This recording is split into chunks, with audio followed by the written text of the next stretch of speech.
కేంద్ర బీజేపీ ప్రభుత్వ సహకారంతో నిబంధనలను తుంగలో తొక్కుతూ ఒక్కొక్కటిని అధిగమిస్తూ ముందుకు పోతా ఉంది.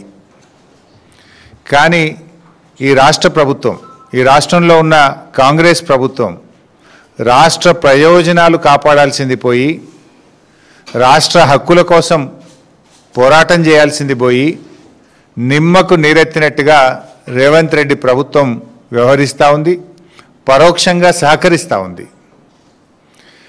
ఈ ప్రాజెక్టు పురోగతికి సంబంధించి ఇటీవల జరిగిన తాజా పరిణామాలు ఏవైతే ఉన్నాయో మీడియా సాక్షిగా ఈ ప్రభుత్వం యొక్క చేతగాంతనాన్ని, ఈ ప్రభుత్వం తెలంగాణ రాష్ట్ర ప్రయోజనాల్ని ఏ రకంగా కాలరాస్తుందో నేను రాష్ట్ర ప్రజలకు వివరించదలుచుకున్నా, ఈ ప్రభుత్వాన్ని కూడా హెచ్చరించదలుచుకున్నా. మొట్టమొదట ఇది కేంద్ర మంత్రి సిఆర్ పాటిల్ గారు మన రాష్ట్ర ముఖ్యమంత్రి రేవంత్ రెడ్డి గారికి రాసిన లేఖ. సిఆర్ పాటిల్ గారు గత నెల 23 సెప్టెంబర్ 2025న ఈ లేఖ రాశారు. మన ముఖ్యమంత్రి రేవంత్ రెడ్డి గారికి 20 రోజుల క్రితం రాసిన లేఖ ఇది. ఈ లేఖలో ఏం రాశారంటే, ద పిఎఫ్ఆర్ అంటే గోదావరి బనకచెర్ల ప్రాజెక్టుకు సంబంధించిన pre feasibility report, the PFR is currently under examination. 1. 2. Further, the government is in receipt of the consensus raised by the state of Telangana on Polavaram Bankacherla link project and is following due process for techno-economic appraisal of the project. అంటే మేము ఈ Polavaram Banakacherla project యొక్క techno economic appraisal యొక్క process కొనసాగిస్తున్నాము, మేము process చేస్తున్నాము అని ఎవరికి రాసిండ్రు? స్వయంగా మన ముఖ్యమంత్రి రేవంత్ రెడ్డికి రాశారు. ఎన్ని రోజుల కింద రాశారు? 20 రోజుల కింద రాశారు. అంటే 20 రోజుల కింద నీకు ఉత్తరం వచ్చినా ఈ రోజు వరకు రేవంత్ రెడ్డి స్పందించాడు. అసలు ఎట్లా చేస్తారు? అప్రైజల్ అనే కాన్సెప్టే రాకూడదు. ఎందుకు రాకూడదు అప్రైజల్ అనే concept? It is not qualified to examine. మన దేశంలో వరద జలాల మీద డిపిఆర్ల అప్రైజల్ జరగదు. మన దేశంలో ఉన్న సెంట్రల్ వాటర్ కమిషన్ నిబంధనలు కానీ, మన రాజ్యాంగం కానీ, మన దేశంలో నదీ జలాల పంపిణీ కానీ ఎప్పుడు కూడా నికర జలాల మీదనే జరుగుతుంది. అంటే వరద జలాల మీద అసలు ప్రాజెక్ట్ రిపోర్ట్లే ఉండవు, దాని మీద అప్రైజలే జరగదు. అందువల్ల ఇది వరద జలాల మీద ఎప్పుడైతే ఆంధ్రప్రదేశ్ ప్రభుత్వం సబ్మిట్ చేసిందో, this is not entitled for appraisal. అసలు అది క్వాలిఫైయే కాదు. అయినా కూడా మరి రేవంత్ రెడ్డి గారు అప్రైజల్ చేస్తున్నాము ఇంత క్లియర్గా, the pre feasibility report is under examination అంటే కేంద్ర ప్రభుత్వం పరిశీలిస్తుంది అని కేంద్ర మంత్రి రాష్ట్ర ముఖ్యమంత్రికి రాస్తే ఈ ముఖ్యమంత్రి ఏం చేయాలి? నువ్వు అసలు ఎట్లా ఎగ్జామిన్ చేస్తావు? వరద జలాల మీద ఈ దేశంలో ఇప్పటి వరకు ఏదైనా ఒక ప్రాజెక్టు అనుమతించిందా? వరద జలాల మీద అనుమతించే విధానం ఈ భారతదేశంలో ఉందా? మన చట్టం అనుమతిస్తుందా? నువ్వు ఎట్లా చేస్తావు అని చెప్పి ప్రశ్నించాలి. వినకపోతే సుప్రీంకోర్టు పోవాలి. ఎందుకు మొద్దు నిద్రపోతున్నావు అంటే పరోక్షంగా నువ్వు సహకరిస్తున్నావు. నీ కాంట్రాక్టుల్లో వాటా ఉందా? నీకు పర్సంటేజీలు ఉన్నాయా? ఎందుకు నువ్వు సహకరిస్తున్నావు అని నేను అడుగుతా ఉన్నా. రాష్ట్ర ముఖ్యమంత్రిగా రాష్ట్ర ప్రజల ప్రయోజనాలు కాపాడతావా, నీ స్వార్థం చూసుకుంటావా? ఇది నంబర్ 1. నంబర్ 2, కర్ణాటక ప్రభుత్వం, ఇది కర్ణాటక రాసిన లేఖ. ఇదే గోదావరి బనకచెర్ల మీద కర్ణాటక రాష్ట్ర ప్రభుత్వం కేంద్రానికి రాసిన లేఖ. ఎంత స్పష్టంగా రాసింది ఇలా అంటే వాళ్ళు కర్ణాటక ప్రభుత్వం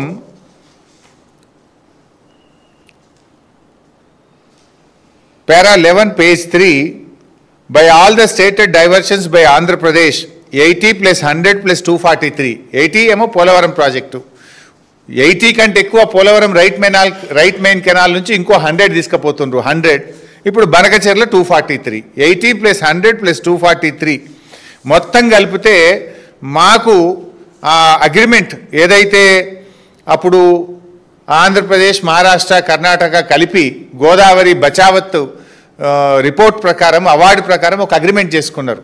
గోదావరి నీళ్లు కృష్ణానదికి మళ్లిస్తే దాంట్లో ఎగువ రాష్ట్రాలకు కూడా వాటా ఉంటుంది. ఆ వాటా ప్రకారంగా 463 టీఎంసీలు ఇవాళ ఆంధ్రప్రదేశ్ మళ్లిస్తుంది. మాకు 112 టీఎంసీలు పైన కృష్ణాలో మేము ఆల్మట్టిలో ఆపుకుంటామని రాసిండు. 423 టీఎంసీలు ఆంధ్రప్రదేశ్ మళ్లిస్తుంది. బనకచెర్ల కావచ్చు, పోలవరం కావచ్చు, అదనంగా తీసుకునేది కావచ్చు. మొత్తం 423లో 112 టీఎంసీలు పైన ఆపుకుంటా.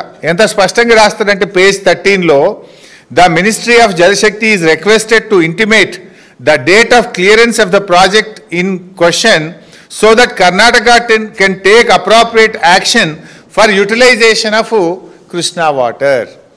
మీరు ఎప్పుడు అనుమతిస్తారో మాకు చెప్పండి.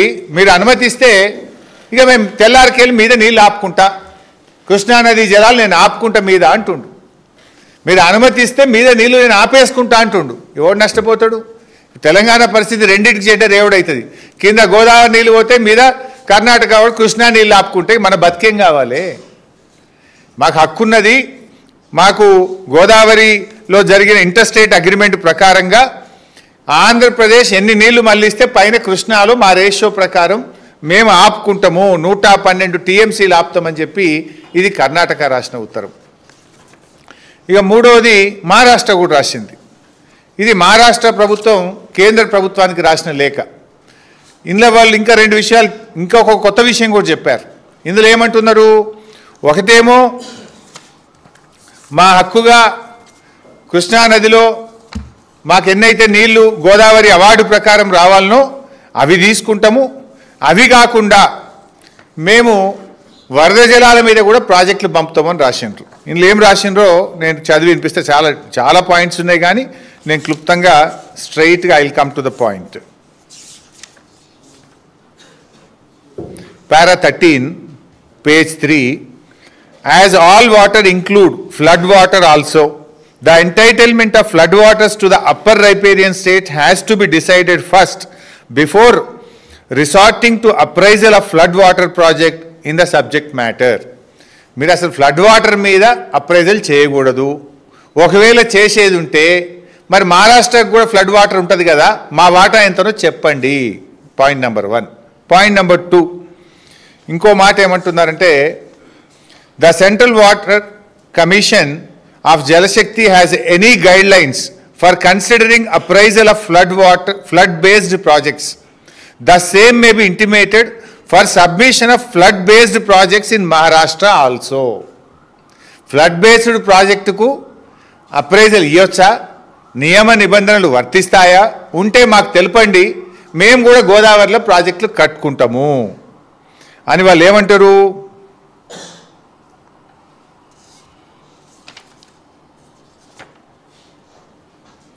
అందులో స్పష్టంగా ఏమంటారంటే however it needs to be examined that whether the flood water contemplated to be diverted is utilised from the legitimate share of Godavari water of sub-basins in upper riparian states, even though some of the projects planned by upper riparian states might be incomplete in the sub-basins and utilize apparently less.